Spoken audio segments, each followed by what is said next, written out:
Today's mission, should we choose to accept it, is to get all of these books off of my floor. Because the only other logical alternatives at this point is to either build a permanent book fort in which I can live, or to employ a bulldozer. I keep saying I'm going to rearrange my shelves, but I can't actually reach the shelves. So let's go on a journey, shall we? You and I, through the remains of my 2020 choices. You're welcome.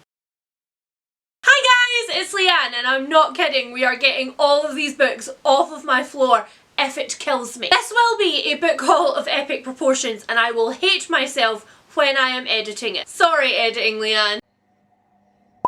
But I'm determined that it is happening today. As I've said, everything that is in this stack happened at the end of 2020 when I was sad buying. Sad buying being the act of buying these books at like 3 o'clock in the morning when I couldn't sleep because anxiety! I make it sound more fun than it actually is. Mostly it was just me sobbing and pressing the buy now button. But either way, here we are, and I'm just going to crack on because there are so many to get through. I'm not even going to preface this by saying there'll probably be something in here for you, because there will be. There's literally every genre that I read on this floor. If you don't find a book in here that you're even vaguely interested in, then I'm not doing a good job. And if that's true, I don't want you to tell me that. Might be the one opinion that I don't want. Alright, so up first, we have got a book that is in one of my randomly special areas of interest. This is Dirty Secret by Jessica Sholl. I say that word very, very Scottishly, don't I? Dirty. It's a dirty secret. Oh, I've lost my mind already. Dirty Secret is a memoir about hoarding, and I have a special interest in this area because my grandmother is a hoarder, and my mother took a lot of those tendencies with her when she left her house, and I have spent my entire life unlearning them. When you get to me, I've unpicked it enough that I'm just like hoarding acrylic paint and art supplies, but when you go back to my gran, she's like hoarding flour that literally went off in the 80s. When Jessica Sholl's mother calls her to tell her that she has been diagnosed with cancer, two thoughts go through her mind. The first is, oh my god, my mother is gonna die, and the second thought is, oh my god, I may finally be able to clean her house. Because Jessica's mother is a hoarder, her entire house is literally filled from floor to ceiling with stuff, and Jessica escaped it, and like many children of hoarders, myself included, likes everything to be in its place to an almost obsessive degree. But as with any hoard, it's not just about cleaning out the trash, it's also about finding the baggage that led her mother to get to that point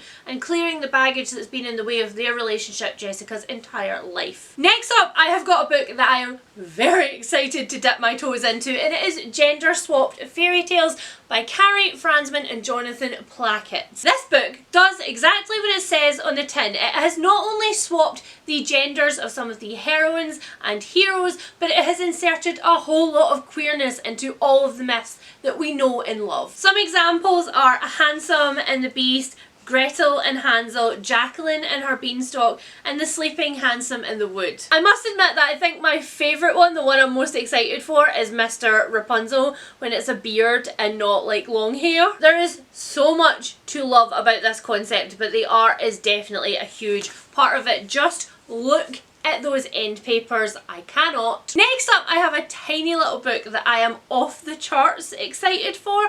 And it was sent to me from the lovely Sarah from Sarah's Reading Diary over on Bookstagram. I will link her below, you should check her out. She's one of my favourite sarcastic beans. She sent me An Elderly Lady is Up to No Good by Helen Tursten. This one is translated from Swedish, I believe. I've talked a lot over the years that I've had my channel about how crime, thrillers and mysteries all need to be more diverse, not just in their LGBTQI++ inclusion, but also in the inclusion of people that are not either in their 20s or in their 40s. Really, in those genres, if you're over the age of 45 and you're not like a crumbly, greying, old, grumpy man, then you really don't have a place in that fiction, and I'm bored of that. I intend to be in my 80s one day, and I intend to be fabulous, and I would like to see that represented in the fiction that I read. So this one is about Maud. She is 88 years old, and she has stayed in her family's house, in the house she grew up in, for her entire life, and she just has never felt the need to leave or interact with people or be social in any way at all. Honestly, Maud is a solid mood. But then this one says on the back, Maud is an irascible 88-year-old woman with no family and no friends. and no qualms about a little murder. Speaking of friends sending books, I have one here from the wonderful Ashley from A Frolic Through Fiction, who tried really hard to thwart me. She knew that I was trying to film this book haul and get all of these books off of my floor. I've literally been ranting to her for an entire week about it, and then she not so sneakily sent this book through like, hey, I wonder if it'll get there in time or if it'll turn up the day after. Honestly, who needs enemies when you've got friends who play with your sanity like that? I'm really excited for the book that Ashley has sent me, because she sent me possibly her favourite book in the world, which, although, you know, a little bit of pressure, it's also one of my favourite things in the world to read my friends' favourite books. So this is The Bone Season by Samantha Shannon, and I am probably the only person in the entire world, like the entire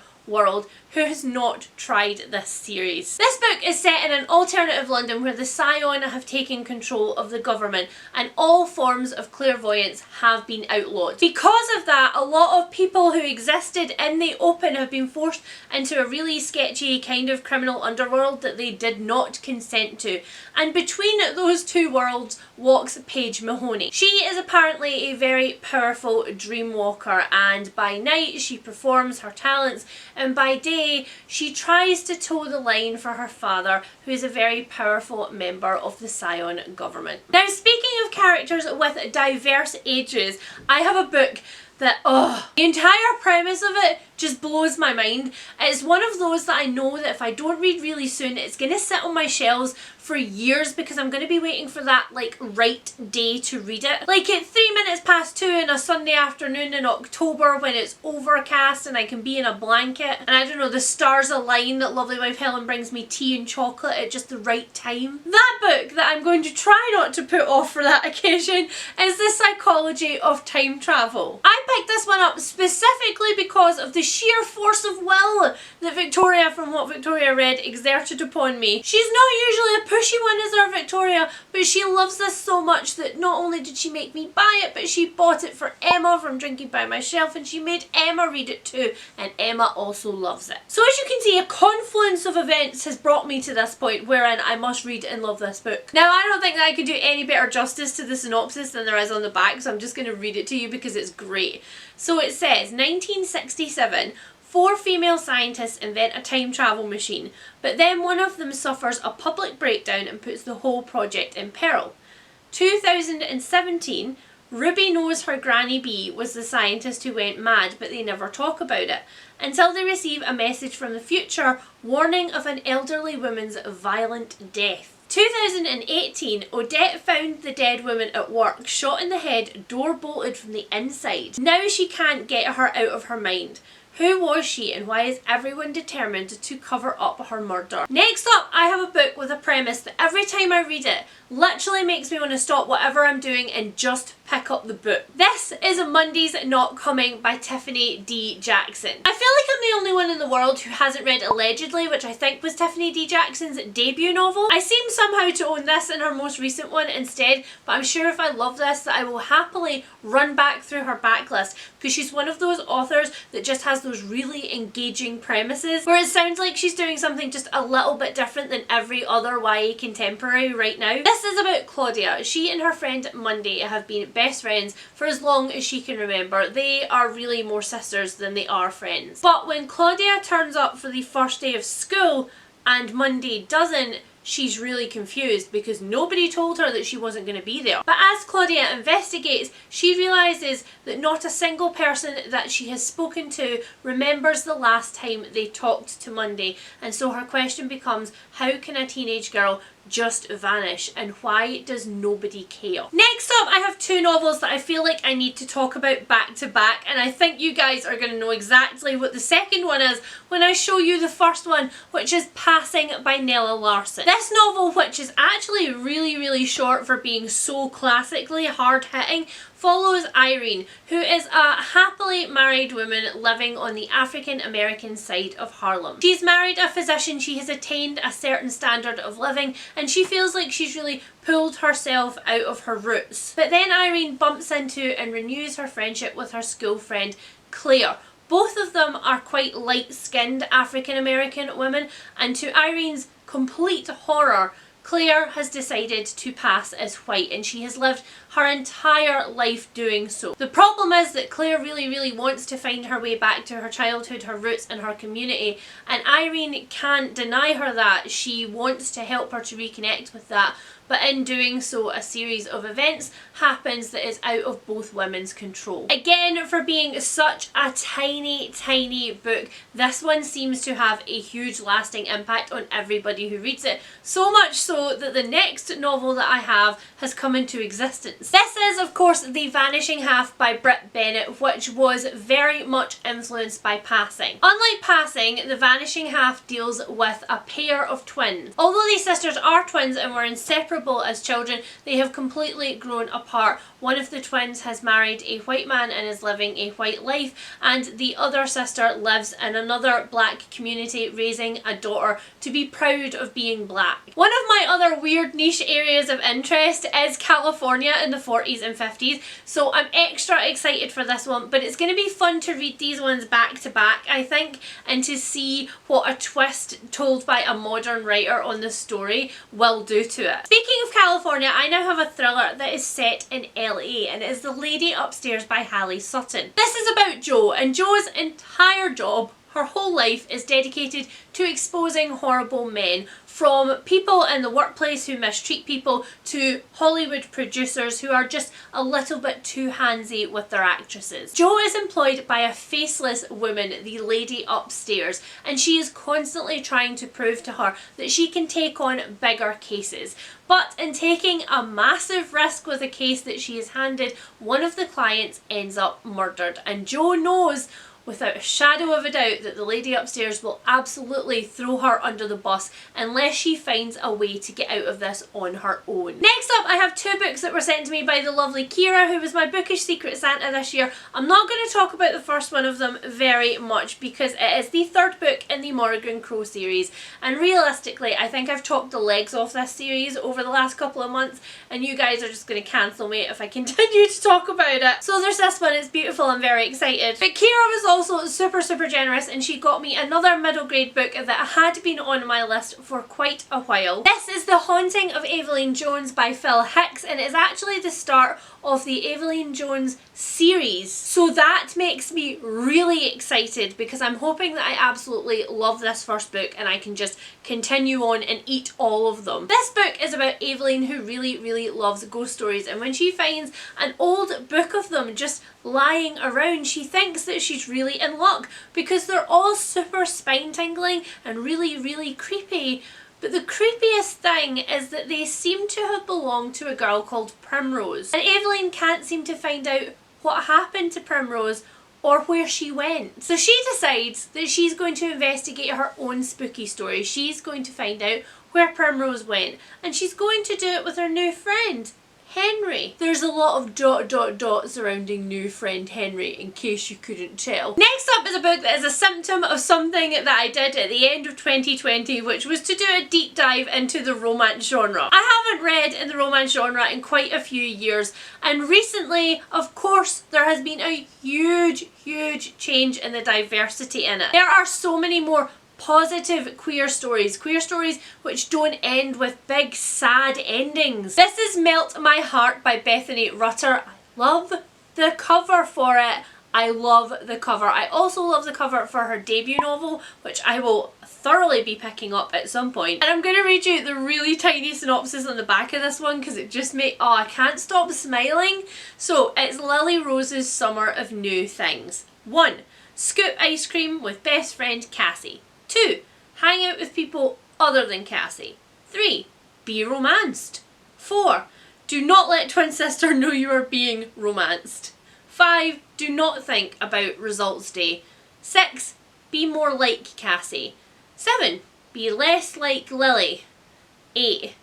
who even is Lily? I mean, I feel like I make similar to-do lists to that, except that mine usually end in why are you like this, not who are you. Next up, I've got a book that I pre-ordered in 2020, but it actually turned up at the start of 2021, and I'm going to have to read it really soon because it's another one of my weird niche areas of interest. This is The Mystery of Mrs Christie by Marie Benedict. Now, you guys know that I am an absolutely dedicated Agatha Christie lover. She's one of my favourite mystery authors, and Miss Marple is one of my top favourite characters of my life. But I don't just love Agatha Christie, I also love Agatha Christie's life. She had a really interesting life, and one of the most interesting things that happened was that in December, on I think like December 26th, she went missing. Her car was like found by a lake with the doors open and her coat in it and her cigarettes and like no note or anything like that. But 11 days later, she just reappears after like this massive manhunt,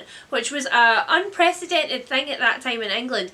After this massive manhunt, she just appears and she says that she has amnesia and she can't remember anything about what happened when she was gone. I've read a couple of books and many theories about what happened to Agatha Christie, and I actually haven't found any that I've liked up until this point, and I don't understand why. It's such a perfect mystery. So I'm hoping that this book by Marie Benedict, which explores this entire issue in a fictional way, will give me some satisfying answers, even if they're only fictional ones. Also, the end papers of this are the actual newspaper articles of when Agatha Christie went missing, and that makes me like really geekily happy. Next up, I have got a memoir, and it is I'm Not Your Baby Mother by Candice Brathwaite. I have read quite a few memoirs by mothers who have been thrown into motherhood or who have had motherhood thrust upon them and have not wanted it or not jived with the experience and then have come to find themselves through it, and I've really enjoyed that. And this is another perspective on motherhood that I had just never considered before. So Candice Brathwaite is a black woman, and when she gets pregnant, she finds that she does not find any reflection of herself anywhere in any of the brochures of motherhood that exist in the world. There's no images of black women pregnant and happy at the doctor's office. They don't exist in glossy magazines. No products are really pushed at black mothers. Candice actually started blogging about this experience of motherhood in 2016, and so I think that this memoir is kind of like parts taken from her blog and new things that she's written into a full fleshed out memoir of what it was like, and a sort of guide for an alternative form of motherhood that's just not presented to you by the media. The next book that I've got here has been described as a literary thriller. This is These Women by Ivy Pochoda. This book tells of a neighbourhood that has been rocked by a murder and of the lives of 6 very different women who are all touched by the event. So I'm just going to read the back because it's super short. And it's so interesting. It says, the streetwalker, the mother, the dancer, the cop, the artist, and the wife. These women live by countless unspoken rules. How to dress, who to trust, which streets are safe and which are not.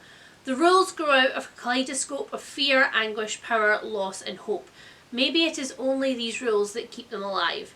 When their neighbourhood is rocked by murder, the careful existence these women have built for themselves begins to crumble. As I've said already in this video and several other places, the thriller, mystery and crime genres need a serious shake-up, and it is happening, but it's happening so much more slowly than in all other areas of publishing, because traditionally thrillers especially and crime were written by white straight middle-aged men. So I'm so happy to see more and more that books like this exist, books which tell an intersectional feminist tale about lots of different women from lots of different backgrounds who are impacted in lots of different ways by the same event. If you're not just a writer but also a publisher who publishes thrillers and mysteries and you can't give me diversity in 2021, then I don't want you. Next up, I have another thriller, and it is written by my queen. It is written by the amazing Jane Harper. She is an Australian thriller novelist, and if you have not picked up any of her books, then what are you doing with your time? She does such amazing nail-biting thrillers, and because they're set in Australia, they're set in landscapes that are not Typical to me. Most of the thrillers that I read are set in the UK or in the US, and I just love Australian fiction. It's doing stuff right now that is just not getting enough recognition. This is The Survivors. It is her latest standalone novel, and I got it from my parents for Christmas. I have managed somehow, despite following Jane Harper on social media, despite following her publishers on social media, and despite getting several many emails about this and the run up to its release, I have somehow managed to keep myself completely ignorant about what it's about. So you and I are going to find out what it's about together right now. Kieran Elliott's life changed forever on a single day when a reckless mistake led to devastating consequences. The guilt that haunts him still resurfaces during a visit with his young family to the small coastal town he once called home. Jane Harper is the queen of returning to your small town. She absolutely rocks at it. It's one of my favourite tropes ever. Kieran's parents are struggling in a community which is bound for better or worse to the sea that is both a lifeline and a threat.